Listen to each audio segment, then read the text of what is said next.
आज ही मेरी शादी हुई थी, लेकिन विदाई के समय मेरी माँ ने कहा, नेहा, अपने पति को शादी की पहली रात अपने पास मत आने देना। अगर शादी की पहली रात वह तेरे करीब आ गया तो वह तुझे तलाक दे देगा। इसलिए मेरी इस बात का ध्यान रखना कि तेरा पति तुझे ना छुए। मैं हैरान होकर अपनी माँ को देखने लगी। मेरी माँ ने कहा, बस मेरी यही बात मान लो, बस अभी फिलहाल जितनी तुझसे कोशिश हो सके अपने पति से दूर रहना। मैंने कहा, लेकिन मम्मी ऐसा क्यों? वह मेरा पति है और वह क्यों मानेगा? और फिर गौतम ने कितनी जिद के बाद मुझे पाया है, फिर वह भला मेरे करीब क्यों नहीं आएगा? और फिर मेरी माँ ने मुझे ऐसी हकीकत बताई कि मैं कांप कर रह गई। मैंने कहा, माँ, आपको यह शादी नहीं करवानी चाहिए थी। आपको कम से कम गौतम की जिंदगी बर्बाद करने से पहले एक बार तो सोचना चाहिए था। जब यह सच्चाई गौतम को पता चलेगी तो उनका पूरा घर ही बर्बाद हो जाएगा। यह आपने अच्छा नहीं किया। मेरी आंखों में आंसू आ गए थे। मेरी माँ ने मेरी यह सच्चाई मुझसे क्यों छुपाई थी? मेरी माँ ने कहा कि यह शादी गौतम की जिद पर हुई है। मैंने तो इस रिश्ते के लिए पहली बार में ही मना कर दिया था, लेकिन उन लोगों ने जब नहीं माना तो मैंने भी सोचा, अच्छा है, तू भी अपने घर की हो जाएगी। हो सकता है समय गुजरने के साथ साथ तेरी जिंदगी में भी खुशियों के रंग भर जाए, क्योंकि तू कब तक हमारी दहलीज पर बैठी रहती? मैं क्या करती? उदास मन से ससुराल चली आई। मैंने ऐसा ही किया, पति को करीब ना आने दिया। सुहाग रात के कमरे में वह बेड पर बैठा मेरे हुस्न की तारीफें कर रहा था, और जैसे ही उसने मेरा हाथ छुआ, मैंने उसे पीछे की तरफ धकेल दिया। वह हैरान हुआ। मेरा पति गौतम मुझे वजह पूछने लगा तो मैंने रोना धोना मचा दिया, लेकिन मैंने नहीं बताया। फिर एक दिन मेरे पति गौतम को जब पूरा राज पता चल गया तो मैं किसी को मुंह दिखाने के काबिल नहीं रही, क्योंकि मेरे अंदर तो दुल्हन बनी मैं गौतम के कमरे में बेड पर बैठी थी और वह मेरे सामने बैठा मुझे बड़ी हैरत से देख रहा था। मेरा पूरा शरीर इस समय बुरी तरह से कांप रहा था। मैं पूरी बर्फ की तरह ठंडी पड़ चुकी थी। सामने बैठा मेरे पति की तेज नजरें मुझे अपने शरीर के आर पार होती महसूस हो रही थी। वह कहने लगा, क्या बात है नेहा, क्या यह शादी तुम्हारी मर्जी से नहीं हुई है? मैंने अपनी नजरों को उठाते ही उसे देखा तो अपने आंसुओं को रोक रही थी। मेरे होंठ बुरी तरह से कांप रहे थे और वो बड़े सख्त और गुस्सीली शब्दों में मुझसे वजह पूछ रहा था। मैं चाहकर भी बोल नहीं पा रही थी कि असल वजह क्या है। उसने दोबारा से मुझे दहाड़ते हुए पूछा, नेहा, मैंने कुछ पूछा है तुमसे? उसके इस तरह दहाड़ने पर मैं पूरी तरह घबरा गई थी और जोर से रोने लगी, लेकिन सामने वाला शायद पक्का इरादा कर चुका था कि मुझसे जवाब लिए बिना मुझे छोड़ेगा नहीं। गौतम ने फिर तेज आवाज में कहा, ये रोना धोना बंद करो और बताओ, मुझे इनकार की वजह क्या है? अगर तुम यह सोच रही हो कि आज की रात मैं तुम्हारे ये आंसू देखकर पिघल जाऊंगा और आज की रात तुम्हारे करीब नहीं आऊंगा, तो यह तुम्हारी गलत फहमी है और इस गलत फहमी को अपने दिल से निकाल दो। यह कहकर उसने मेरा हाथ अपने हाथ की सख्त पकड़ में लिया था, जो बुरी तरह से कांप रहा था। मैंने अपना हाथ खींचने की कोशिश की तो वो मेरे और भी करीब आ गया। कहने लगा, क्यों नेहा, क्यों मेरा इम्तिहान ले रही हो? मेरी पसंद के शादी के खूबसूरत जोड़े में सजी मेरे सामने बैठी हो और मुझे खुद के करीब भी नहीं आने दे रही हो। आखिर मैंने ऐसा कौन सा पाप कर दिया है, ऐसी कौन सी गलती की है जो तुम मुझसे यूं दूर भाग रही हो? आज हमारी शादी की पहली रात है। इस शादी को लेकर लड़के और लड़की के दिल में कितने अरमान होते हैं, और तुम आज की रात मुझे खुद के करीब क्यों नहीं आने दे रही हो? आखिर इस सब की वजह क्या है? मुझे कम से कम वजह तो बताओ। हो सकता है मैं तुम्हारी मुश्किल को हल कर दूं। मैं फरिश्ता नहीं हूं नेहा, जो लड़की मेरे लिए हर तरह से जायज हो चुकी हो, उसे यूं सजा सांवरा बस देखकर अपना जी जलता रहूं। मैं बड़ी मुश्किल से यह समय काटा है, हर रोज तुम्हारी संगत के सपने देखे हैं। धीरे धीरे गौतम के कहने का अंदाज नशीला होने लगा था। वह मेरे चेहरे पर झूलते बाल को बड़ी प्यार से देख रहा था और मेरा दिल धड़कना भूल गया था। जितना वह आज बेताब नजर आ रहा था, मेरे लिए उसे रोकना और भी कठिन इम्तिहान बनता जा रहा था। लेकिन मैं मजबूर थी। जो राज मेरी माँ ने मुझे बताया था, अगर मेरा वह राज गौतम जान जाता तो मेरी जान ले लेता, मुझे तलाक दे देता। गौतम ने मुझे सोने की चैन मुंह दिखाई में दिया, जिसे पहनाते हुए उसकी उंगलियां बेखुदी से मेरे गले पर रिंगने लगी थी। एक करंट था जो मेरे पूरे शरीर में लगा था। मैंने झट से उसका हाथ पीछे झटक दिया और खुद भी पीछे हट गई। मैंने कहा, प्लीज गौतम, मेरी बात समझने की कोशिश करें। गौतम, मुझे बस 1 महीने का समय दे दो। मैंने विनती करते हुए कहा। लेकिन गौतम पर तो नशा सवार था। वह कुछ भी सुनने के मूड में नहीं था। कहने लगा, वजह बताओ मुझे, वरना मैं जबरदस्ती पर उतर जाऊंगा। तुमसे अपना हक वसूल कर लूं, तब भी तुम मुझसे सवाल नहीं करोगी। वह भी शायद ठान कर बैठा था कि मेरी बात नहीं मानेगा, लेकिन गौतम की इतनी नजदीकियां मेरे लिए कौन सी नई आजमाइश लाने वाली थी, वह मैं जानती थी, लेकिन मैं उसे रोक नहीं सकती थी। जैसे जैसे वह मेरे करीब बढ़ रहा था, मेरी हालत खराब होने लगी थी। मैं इस कदर बदहवास और परेशान थी कि वहीं बेहोश होकर बेड पर गिर गई। मेरे कानों में गौतम की आवाज गूंज रही थी। वह मुझे नेहा नेहा पुकार रहा था, मुझे बाजू से हिलाते जा रहा था। शायद उसे अंदाजा नहीं था कि मैं होशो हवास खो बैठूंगी। शायद मैं होश से बेगाना हो रही थी, या फिर ये उन दवाओं का असर था जो फेरों के बाद अपनी माँ की बातें सुनकर मैंने खाई थी। जो खुलासा मेरी माँ ने मुझ पर किया था, मैं चाहकर भी अपने पति को अपने करीब नहीं आने दे सकती थी। यह भी नहीं था कि मेरी जिंदगी में कोई दूसरा मर्द था। मुझे गौतम बेहद पसंद था। यह बात भी नहीं थी कि अतीत में मेरे साथ कोई ऐसा हादसा पेश आया था कि मुझे इस राज के खुल जाने का डर था। ऐसा कुछ नहीं था। लेकिन जो समस्या मेरे साथ थी, वह शायद ही किसी लड़की के साथ हो। खैर, जब मुझे होश आया तो मैं हॉस्पिटल के कमरे में थी। मेरी सास और गौतम मेरे पास परेशान खड़े थे। मेरी सास मुझसे मेरी खैरियत पूछ रही थी। लेडी डॉक्टर ने कहा कि अब यह बिल्कुल ठीक है, आप इन्हें घर ले जा सकते हैं। कुछ देर में हम घर आ गए। मेरी सास मुझे आराम का कहकर मेरे कमरे में मुझे छोड़कर चली गई। मैं अपने बेड पर लेट गई। घर पर अब भी मेहमान मौजूद थे। शादी वाला घर था। मेहमानों का होना तो कोई बड़ी बात नहीं थी। मुझे गौतम की कजिन्स की बातों की आवाज आ रही थी, जो गौतम से मजाक कर रहे थे कि एक ही रात में ऐसा भी तुमने अपनी पत्नी के साथ क्या कर दिया कि बेचारी बेहोश हो गई। अरे नाजुक सी लड़की थी, प्यार मोहब्बत से काम लेना चाहिए था, और तुमने तो उस नाजुक से फूल को मसल कर ही रख दिया। लोगों को तो बातें बनाने का मौका मिल गया था। पता नहीं सब लोग क्या समझ रहे थे। मुझे अपने अंदर शर्मिंदगी सी महसूस हो रही थी। मेरी वजह से गौतम सबके सामने शर्मिंदगी उठा रहा था। कोई कह रहा था, 4 दिन अब कमरे की तरफ भी मत जाना। कोई मेरे सास से कह रहा था, आप खुद दुल्हन के पास रहिए। गौतम की शक्ल देखकर कहीं दुल्हन फिर से बेहोश ना हो जाए। हंसी और ठहाकों की आवाजें ने मुझे अपनी ही नजरों में गिरा रही थी। लेकिन मैं भी मजबूर थी। अगर असल वजह अपने पति को बता देती तो तलाक देकर वह मुझे धक्के मारकर अपने घर से निकाल देता। अगर कुछ भी ना बताती तो संबंध बनाने के कुछ ही महीने बाद ही वह जान जाता। मैं किस मोड़ पर आकर खड़ी हो गई थी। कुछ दिन तक मेरी सास ही मेरे पास आती रही। मुझे खाना भी वही खिलाती थी। बहुत ही नरम दिल औरत थी, बहुत ही अच्छी और मोहब्बत करने वाली। धीरे धीरे सारे मेहमान भी जा चुके थे। मेरी तबीयत भी अब सुधर चुकी थी, इसलिए मैंने खुद ही किचन के काम संभाल लिया।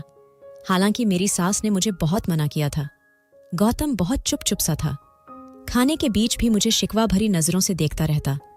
मेरी ससुराल में बस मेरी सास और मेरी पति ही रहते थे। गौतम मेरी सास की इकलौती औलाद थी। वैसे तो सब मेहमान जा चुके थे, लेकिन मेरी सास ने अपने दोस्त और उसकी बेटी को अपने पास ही रोक लिया था। मेरे सास के दोस्त की बेटी मेरी ही उम्र की थी। उसके बीए के पेपर हो चुके थे, इसलिए माँ बेटी ने महीना भर यही रहने का प्लान बनाया हुआ था। सोनी खूबसूरत भी बहुत थी, और जो बात मुझे खटकती थी वह ये थी कि वह गौतम के साथ बेधड़क अंदाज में रहती थी और गौतम से हंस हंस कर बातें करती थी। उस दिन भी खाने की टेबल पर सोनी गौतम से ना जाने कहां कहां की बातें किए जा रही थी, लेकिन गौतम तो उसकी बातों पर ध्यान ही नहीं दे रहा था। वह बस लिए दिए ही जवाब दे रहा था। उसकी नजरें तो मुझ पर ही जमी हुई थी। जबान से मुझे कुछ नहीं कह रहे थे, लेकिन उसकी नजरें जो कुछ मुझसे कहती थी, मैं जानकर भी अनजान बन जाती थी। रात को मैं किचन के काम निपट रही थी। मेरी सास अपने कमरे में जा चुकी थी और उनकी सहेली और सोनी भी उन्हीं के कमरे में जा चुकी थी। गौतम के इस छोटे से फ्लैट में बस 2 ही कमरे थे, एक हॉल और एक डाइनिंग रूम था। मैं अभी बर्तन ही धो रही थी जब मुझे किसी की बेताब नजरों ने उलझने पर मजबूर किया था। मैंने पलट कर देखा तो गौतम मेरे बिल्कुल पीछे खड़ा था। कहने लगा, नींद नहीं आ रही, सर में दर्द है, मुझे 1 कप चाय बना दो नेहा। मैंने चाय की केतली गैस पर रख दी। मुझे लगा था कि वह चाय का कहकर बाहर चला जाएगा। मैं किचन के काम के समय दुपट्टा किचन के दरवाजे पर लटका कर ही काम करती थी, क्योंकि उस समय मैं किचन में अकेली होती थी। फिर घर पर भी कोई देवर जेठ ससुर भी नहीं थे। लेकिन गौतम इस तरह अचानक से किचन में आ जाएगा और मेरे पास खड़ा हो जाएगा, मुझे अंदाजा ही नहीं था। वह मेरी ओर तक तकी लगाए देख रहा था। जब मैं उसको अपनी तरफ गौर से देखती तो मुझे शर्म सी आने लगी थी। वह किचन के दरवाजे के पास खड़ा था। बिल्कुल वहीं पर मेरा दुपट्टा भी टंगा हुआ था। मैं वहां से दुपट्टा उतारकर अपने ऊपर डाल भी नहीं सकती थी। मेरी कोशिश थी कि जल्द से जल्द चाय बन जाए, लेकिन मुसीबत यह थी कि आज गैस चूल्हे को भी क्या हो गया था। इतना स्लो चल रहा था, शायद चूल्हे में कोई कचरा फंस गया था। इतना स्लो चलता तो 15-20 मिनट चाय बनने में लग जाने थे, और 15-20 मिनट यूं ही खड़े होना मेरे लिए मुश्किल हो रहा था। मैं बार बार गौतम की नजरों से उलझ रही थी। दिल की धड़कनें मेरे काबू से बाहर थी। तभी अचानक मुझे गौतम की आवाज अपने कानों में सुनाई दी।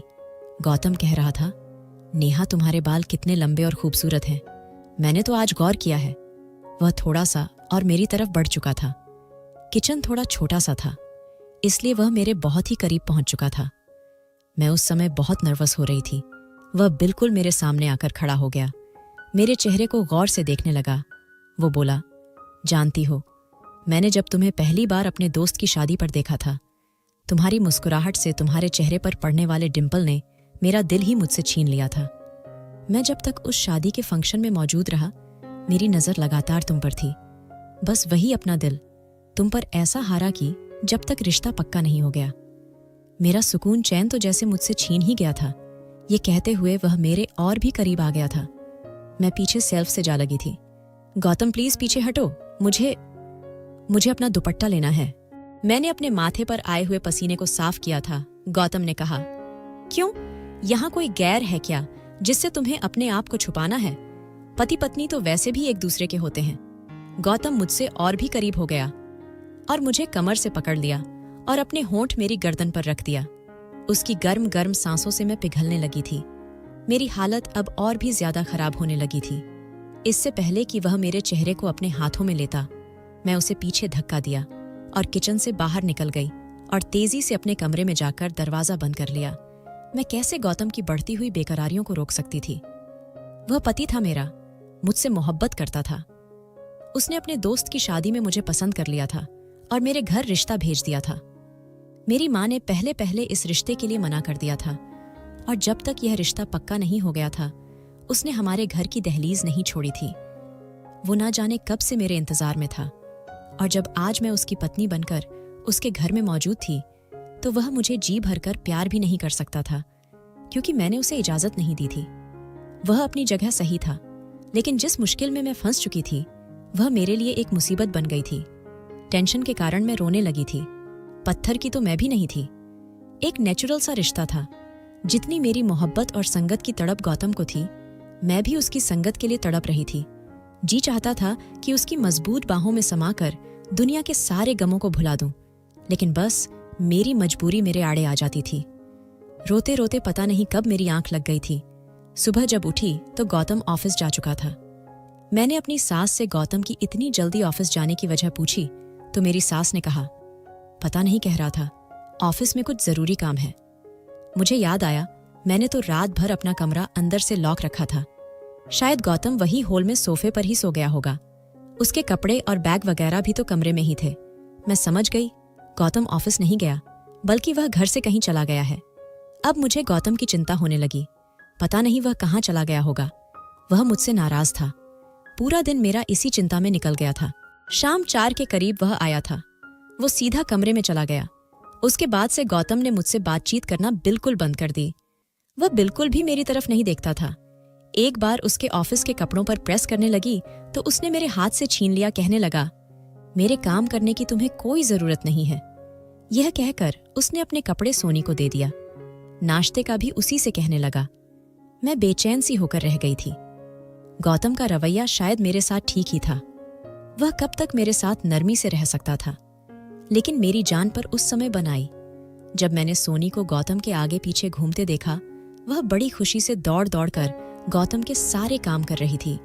हैरत तो मुझे यह देखकर भी हुई कि शाम को जब गौतम ऑफिस से वापस आता था, उस समय सोनी नई दुल्हनों की तरह तैयार होकर दरवाजे पर खड़ी रहती थी। जैसे ही गौतम अंदर आता, सोनी भागकर उसके करीब जाती, उसे मुस्कुराते हुए हेलो कहती और उसके हाथ से बैग ले लेती। जो जिम्मेदारी मेरी थी, वह बड़ी खुश दिल्ली से सोनी निभा रही थी। और मेरे अंदर तो जैसे आग ही लग गई थी। लेकिन मैं क्या कह सकती थी, क्योंकि गौतम खुद उसे इतनी अहमियत दे रहा था। शायद इसलिए कि जो वह चाहता था वह मैं पूरा कर नहीं सकती थी। बात यहीं तक रुकी रहती तो ठीक था।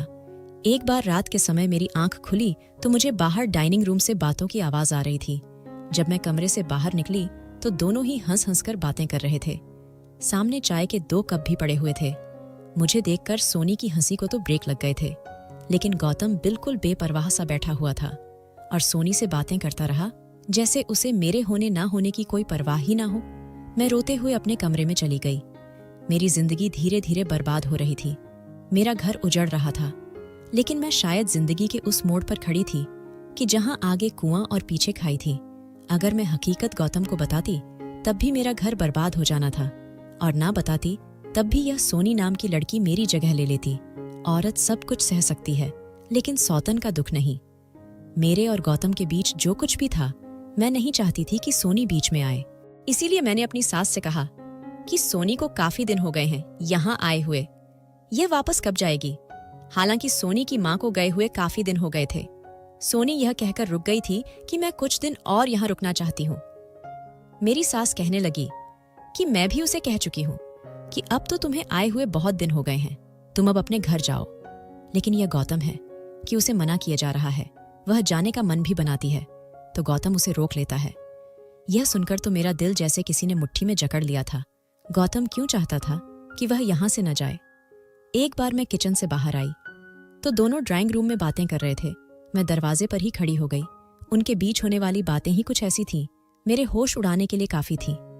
पहले मैं नहीं जानती थी कि उन दोनों के बीच क्या चल रहा है, लेकिन आज इस राज से भी पर्दा फांस हो चुका था। मैं तो इस गलतफहमी में जी रही थी कि गौतम मुझसे मोहब्बत करता है, लेकिन हकीकत तो शायद कुछ और ही थी, क्योंकि जो मैंने सुना था उसके बाद मेरे दिल में यह झलझला सा आ गया था कि मेरा पति मुझसे मोहब्बत नहीं करता है। शायद ये शादी उसकी मजबूरी रही होगी, वरना मोहब्बत तो उसे सोनी से ही थी, और सोनी उसके कहने पर ही यहाँ रुकी हुई थी। मैं रोते हुए अपने कमरे में चली गई। रात का खाना भी नहीं खाई। मेरी सास मेरे पास आई और कहने लगी कि तुम खाना क्यों नहीं खा रही। मैंने सर दर्द का बहाना बना दिया। आधी रात मैंने रोकर गुजारी थी। रात 2 बजे मुझे ड्राइंग रूम से फिर सरगोशियों की आवाजें आने लगी। मैं अपने कमरे से बाहर निकली तो ड्राइंग रूम का दरवाजा बंद था।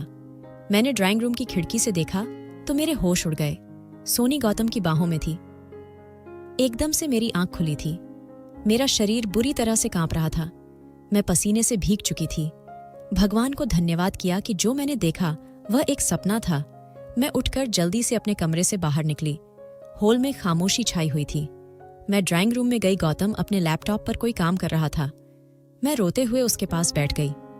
वह मुझे देखकर कुछ परेशान हुआ। कहने लगा, क्या बात है, रो क्यों रही हो। मैंने कहा, गौतम, आप आज के बाद सोनी से बात नहीं करेंगे। मेरी बात पर पहले तो वह कुछ देर तक मुझे देखता रहा, फिर अपना लैपटॉप बंद कर दिया। कहने लगा, क्यों ना बात करूं। मैंने कहा, आपके दिल में सोनी थी तो मुझसे शादी क्यों की आपने।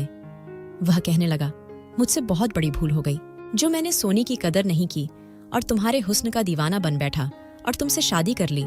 सोनी मुझसे पहले से ही मोहब्बत करती है और मुझसे शादी करना चाहती है, और अब मुझे भी इस बात का एहसास हो गया है, इसलिए मैं सोनी से शादी करना चाहता हूँ। यह सुनकर तो मेरा दिमाग ही चकरा गया था। मैं फुट फुट के रोने लगी। मैंने कहा, आप ऐसा नहीं कर सकते, मुझे यूं बर्बाद नहीं कर सकते। मैं मर जाऊंगी आपके बगैर गौतम। मैं आपसे बहुत मोहब्बत करती हूँ। मेरी बात सुनकर गौतम ने मेरा हाथ पकड़ा और कमरे में लेकर आया और कमरे का दरवाजा बंद कर दिया। कहने लगा, बस यही तो सुनना चाहता था। मैं यह जानता था कि तुम्हारे दिल में क्या है, इसलिए मैंने सोनी से विनती की थी कि वह मेरे साथ मिलकर यह ड्रामा करे। नेहा सोनी मेरी सगी बहन है। मम्मी की सहेली की कोई औलाद नहीं थी, इसलिए मम्मी ने सोनी को उन्हें दे दिया था। यह बात मेरे लिए एक नया खुलासा थी। फिर गौतम बोला कि तुम्हारी दूरियों ने मुझे बेहद परेशान कर रखा था। मुझे लगा शायद तुम किसी और से मोहब्बत करती हो, इसलिए मुझसे दूर रहने के बहाने ढूंढती हो। इसलिए मैंने सोनी के साथ मिलकर यह ड्रामा किया था, और आज तुम्हारे इजहार ने मेरे अंदर एक इत्मीनान और सुकून भर दिया है। शायद तुम्हारी मुझसे दूरी एक नेचुरल झिझक थी। गौतम मेरे करीब आने लगा, इतना करीब कि उसने मुझे अपनी बाहों में भर लिया। गौतम ने मदहोश होते हुए कहा, नेहा, अपने दिल दिमाग से सारा डर निकाल दो। मैं तुम्हारा पति हूँ, तुमसे बेइंतहा मोहब्बत करता हूँ, तुम्हें कभी कोई तकलीफ नहीं पहुंचाऊंगा। इस बार मैं उसे रोक नहीं पाई, क्योंकि अपनी जबान से मैं इजहार मोहब्बत कर चुकी थी। पूरी रात मेरी डर में गुजरी थी कि जिस दिन मेरा सच गौतम को पता चल गया, वह दिन मेरा इस घर में आखिरी दिन होगा। खैर, मेरी संगत पाकर गौतम बेहद खुश था। कुछ दिनों बाद सोनी भी वापस चली गई थी। बस मेरा दिल हर समय डर के साए में रहता था कि जब मेरी सच्चाई का पता गौतम को होगा तो मेरा क्या होगा। हमारी शादी को कुछ ही महीने गुजर पाए थे जब एक बार मेरी सास खाने के बीच कहने लगी, गौतम, मुझे जल्द से जल्द पोते या पोती की खुशखबरी भी सुना दो। तुम मेरी इकलौते बैठे हो और मैं चाहती हूं कि मैं जल्द से जल्द दादी बन जाऊं। इस सुने आंगन में एक छोटे से बच्चे की किलकारियां गूंजे। यह सुनते ही मेरे हाथ से प्लेट गिर गया था। मैंने जल्दी से प्लेट उठाई। गौतम ने मेरी तरफ देखकर कहा, क्या बात है नेहा, तुम इतना परेशान क्यों हो रही हो? मैं उसे क्या जवाब देती? मेरी तो भूख ही मिट चुकी थी। फिर गौतम ने मुस्कुराते हुए अपनी मां को तसल्ली दी कि मां, अभी इतनी भी जल्दी क्या है आपको? यह खुशखबरी भी जल्दी ही मिल जाएगी। लेकिन मेरी सास को तो बहुत ही जल्दी थी, और शायद उनके यह जल्दबाजी कुछ नेचुरल भी थी। उनके 2 ही तो बच्चे थे। सोनी को उन्होंने अपनी सहेली को दे दिया था। उनके पास सिर्फ गौतम था। न जाने कितने वर्षों से यह घर सूना पड़ा हुआ था, इसीलिए उन्हें बच्चों की बहुत ज्यादा जल्दी थी। अपनी मां के बार बार कहने पर गौतम मुझे एक लेडी डॉक्टर के पास ले गया। उसने बहुत से टेस्ट लिखकर दे दिए। मेरा दिल बेहद बेचैन था। जो भी हो रहा था अच्छा नहीं हो रहा था। मैंने डरते डरते गौतम से कहा कि मम्मी को इतनी भी जल्दी क्या है बच्चों की? गौतम ने तो मेरा हाथ हमकर बोला, नेहा, बच्चे तो मुझे भी बहुत पसंद है। मैं तो चाहता हूं भगवान मुझे एक ही बार में 2 बच्चे दे दे। गौतम की बातें मेरा दिल दहलाने के लिए काफी थी। जो हकीकत मेरी मां ने मुझे बताई थी, मैं जानती थी कि मैं इस खुशी को गौतम को नहीं दे सकती। और जिस दिन यह बात गौतम को पता चली, वह दिन मेरा इस घर में आखिरी दिन होगा। वह मुझे कभी भी सच्चाई के साथ स्वीकार नहीं करेगा। फिर वह समय भी आ गया था जिस दिन मेरा अल्ट्रासाउंड हुआ था। उस दिन मेरी रूह जैसे मेरे शरीर से निकल रही थी। जिस तरह से अल्ट्रासाउंड करने वाली बार बार मेरे चेहरे की तरफ देखती, तो कभी अल्ट्रासाउंड की स्क्रीन की तरफ, तो मेरी जान जाती हुई महसूस हो रही थी। मेरी आंखों से आंसू बहने लगे। मैं डॉक्टर से विनती की कि वह मेरे बारे में मेरे पति को कुछ न कहे, लेकिन वह कहने लगी, यह तुम कैसी बातें कर रही हो? हमें ये ऑन ऑर्डर नहीं है, और वैसे भी अगर मैं नहीं बताऊंगी तो कोई और अल्ट्रासाउंड वाला बता देगा। यह बात ज्यादा दिनों तक छुप नहीं सकती। भलाई इसी में है कि आप अपने पति को खुद ही सच्चाई बता दें। मैं उससे विनती करने लगी कि मेरा घर टूट जाएगा, लेकिन शायद मेरी किस्मत ही खराब थी। मेरी रिपोर्ट गौतम तक पहुंच गई थी। जैसे ही लेडी डॉक्टर ने वह रिपोर्ट देखी तो मुझे हैरत से देखने लगी, और उसने मेरे रिपोर्ट की सारी सच्चाई गौतम को बता दी। और मैं यूं थी कि पत्थर की तरह कुर्सी पर बैठी हुई थी। मेरा सच गौतम को पता चल चुका था। गौतम के बदलते हवाल और बदलती रंगत मेरी जान निकाल रही थी। घर जाते ही मेरे सास ने गौतम से मेरी रिपोर्ट्स के बारे में पूछने लगी तो गौतम कहने लगा, अभी डॉक्टर ने कुछ नहीं बताया है। ये सुनकर मुझे थोड़ी राहत मिली, क्योंकि अगर मेरी सास को पता चल जाती तो उसी वक्त मेरे हाथ पकड़कर मुझे घर से निकाल देती। मैं चुपचाप अपने कमरे में चली गई थी। उस समय मेरी बेचैनी अपने चरम सीमा पर थी। मेरी जान निकली हुई थी। गौतम न जाने कमरे में आकर मुझे कौन सी सजा सुनाने वाला था। गौतम जब कमरे में आया तो उसकी आंखें लाल थीं। मेरा दिल था कि धड़कना भूल गया हो। मेरे आंसू बह रहे थे। वह मेरे पास आकर बैठ गया। कुछ देर मुझे खामोशी से देखता रहा। उसने जवान से तो कुछ नहीं कहा, लेकिन नजरें जैसे बहुत कुछ कह रहे थे कि इतनी बड़ी बात मुझसे क्यों छुपाई। मैं बस लगातार आंसू बहा रही थी। मैंने खुद को तकदीर के हवाले कर दिया था। थोड़ी देर बाद गौतम कहने लगा, बस एक बात बता दो नेहा, क्या तुम यह बात पहले से जानती थी? मैंने ना में सिर हिला दिया। मैंने कहा, मेरी मां ने मुझे शादी की रात फेरों से कुछ देर पहले ही यह बात बताई थी। यही वजह थी कि मैं आपको अपने करीब आने से रोक रही थी, ताकि आप यह सच जानकर मुझे तलाक ना दे दो। यह कहकर मैं रोने लगी। वह कहने लगा, तुमने अच्छा नहीं किया नेहा। तुम जानती थी कि मैं इकलौता हूं। मेरी मां को औलाद चाहिए। तुम्हारी मां अगर सच्चाई जानती थी तो उन्होंने हमें अंधेरे में रखकर गलत किया है। यह कहकर गौतम कमरे से बाहर चला गया। पूरी रात वह कमरे में नहीं आया था। मेरी माँ ने मुझे शादी की रात रोते हुए यही तो बताई थी कि मेरे अंदर जन्म से ही बच्चेदानी मौजूद न थी, मैं कभी भी माँ बन ही नहीं सकती थी। 14-15 साल की हुई तो मुझे पीरियड्स नहीं आए थे। मेरी माँ को भी चिंता हुई थी। मैं 16 साल की भी हो गई थी, लेकिन पीरियड्स नहीं आए। फिर वह मुझे एक लेडी डॉक्टर के पास लेकर गई थी, जहां मेरा अल्ट्रासाउंड हुआ था। लेकिन मेरी माँ ने उस समय मुझसे मेरी यह हकीकत छुपा ली थी। उन्होंने यही कहा था कि तुम्हारे अंदर थोड़ी सी कमी है जो समय के साथ साथ ठीक हो जाएगी और तुम नॉर्मल हो जाओगी। मैं भी इस बात को भूल गई थी और अपनी जिंदगी में मगन हो गई थी। लेकिन शादी की रात फेरों से ठीक पहले मेरी माँ ने मुझे यह सच्चाई बताई थी। फिर मुझे यह भी कहा गया कि जितना हो सके तुम गौतम से दूर रहना, क्योंकि अगर वह तुमसे संबंध बनाएगी तो जाहिर है कुछ समय के बाद बच्चों के बारे में भी कहेगा, और उसके लिए जब वह तुम्हें डॉक्टर के पास लेकर जाएगा तो यह हकीकत उस पर खुल जाएगी। और आज वह दिन आ चुका था। मेरी हकीकत गौतम पर खुल चुकी थी। मैं फुट-फुट का रो रही थी, लेकिन वह एक बार भी मेरे आंसू पोंछने नहीं आया। सुबह तक मैं समझ चुकी थी कि मुझे क्या फैसला सुनाया जाने वाला है। जब मैं सुबह कमरे से बाहर निकली तो गौतम अपने ऑफिस जा चुका था। पूरा दिन मेरा बेचैनी से गुजरा था। जब वह घर वापस आया तो उसके चेहरे पर एक उदासी सी छाई हुई थी। उसने हाथ में रिपोर्ट्स पकड़ी थी जो मेरी सास के सामने रखी थी। मेरी तो जान ही निकल गई थी, लेकिन फिर मुझे पता चला कि मेरी सास बिल्कुल अनपढ़ है।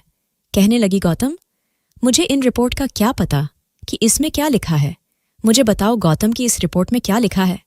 गौतम कहने लगा कि माँ, मैं आपको कभी भी वारिस नहीं दे सकता, क्योंकि मेरे अंदर बच्चा पैदा करने की सलाहियत नहीं है। मुझे कभी भी औलाद नहीं हो सकती। यह कहकर वह अपनी माँ की गोद में सर रखकर रोने लगा। मेरी सास के गले लग गया और कहने लगा, माँ, मैं एक बांझ मर्द हूं। भगवान के लिए मुझे दोबारा औलाद के लिए मत कहिएगा। मैं आपको सब कुछ दे सकता हूं सिवाय औलाद के। यह सुनकर मेरा रंग फीका पड़ गया था। गौतम ने हर बात खुद के ऊपर ले ली थी और मुझे हर चीज से आजाद कर दिया था। मेरी सास भी रो रही थी और मैं हक्का बक्का अपने पति को देख रही थी कि मर्द का कौन सा रूप था जो मेरे सामने गौतम की सूरत में था। मेरी सास ने जब खूब सारे आंसू बहा लिए तो कहने लगी, कोई बात नहीं गौतम, तू अनाथ आश्रम से कोई बच्चा ले लेना और हम उसे अपना समझकर पाल लेंगे, लेकिन तुम अपना दिल बुरा मत करो। मैं कभी तुम्हें दोबारा औलाद के लिए नहीं कहूंगी। कमरे में आकर गौतम बेड पर बेजान सा होकर लेट गया था। मैं उसके पास बैठ गई, उसके पैर पकड़ लिए। मैं रोने लगे। मैंने कहा कि आपने ये क्या किया। मेरी कमी को अपने सिर ले लिया। उसने मुझे बाजू से पकड़ा और अपने पास बिठाया। कहने लगा कि पति पत्नी एक दूसरे का अंग होते हैं और हमारे वश शरीर के साथ साथ हमारे अंदर की कमियों को भी छुपा लेता है। तुम मेरी हो नेहा, तुम्हारा ऐब मेरा ऐब है, तुम्हारी कमी मेरी कमी है और तुम्हारी खूबी मेरी खूबी है। मैं यह नहीं कहता कि यह सब मेरे लिए आसान था, लेकिन मैं तुम्हें भी नहीं छोड़ सकता था। इस सब में तुम्हारा कोई कसूर नहीं है। यह कहकर गौतम ने मुझे अपने सीने से लगा लिया। मैं दुनिया की सबसे खुशनसीब औरत हूं जिसे गौतम जैसा पति मिला। आज हमारी शादी को 5 साल गुजर चुके हैं। सोनी की भी शादी हो चुकी है और उसने 2 जुड़वा बेटों को जन्म दिया था। एक बेटा सोनी ने मुझे और गौतम को दे दिया। मैंने खुशी खुशी सोनी के बेटे को अपना लिया था। अब गौतम, मैं और मेरी सास बहुत ही खुश हैं। उस बच्चे को पाकर ऐसा लगता है जैसे हमारा परिवार अब पूरा हो चुका है। दोस्तों, वीडियो कैसा लगा कमेंट करके जरूर बताएं। वीडियो को लाइक और चैनल को सब्सक्राइब जरूर कर देना।